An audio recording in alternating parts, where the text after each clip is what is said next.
Hello everyone, I'm day weather meteorologist Don Day with your Public Lands Council weekly weather update as we head on into this next week ahead. It's being brought to you by WSR Insurance Services Incorporated and Ag Risk Advisors.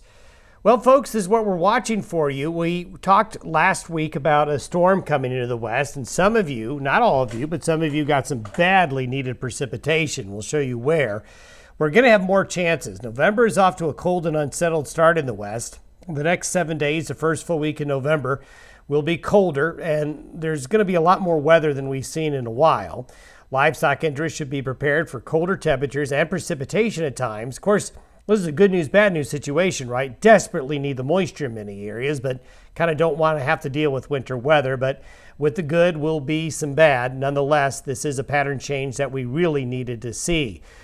Fantastic moisture fell in this strip right here where it really needed it. Parts of central and northeastern Wyoming, western South Dakota, and North Dakota that have been extremely dry finally got back into precipitation. The Corn Belt in the Midwest as well.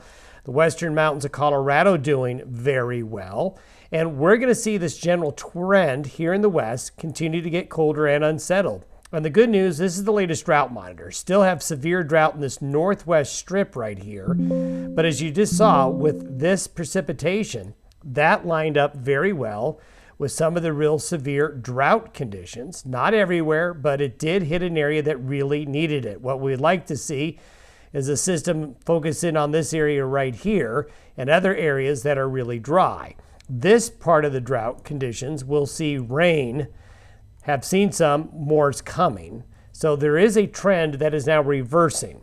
It all is because the Pacific is open. High pressure now is over the eastern Pacific, which is basically opening the door from storms that come now from the North Pacific into the western United States.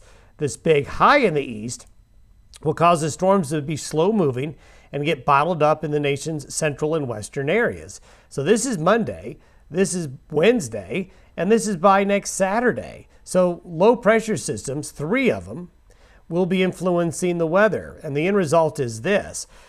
Good precipitation. A lot of it will fall in the nation's midsection, getting into some of the central and western high plains. But also, there's going to be some more precipitation coming into the Rockies to help the snowpack and also bring some lower elevation precipitation as well, even down into parts of the desert Southwest and even parts of California.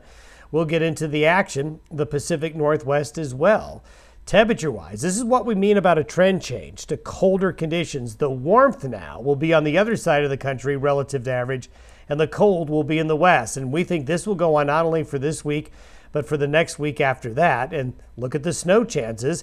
Well, they're getting better further out into the plains as well. So finally, the weather has decided to do something different and act a little bit more like, well, seasonal averages.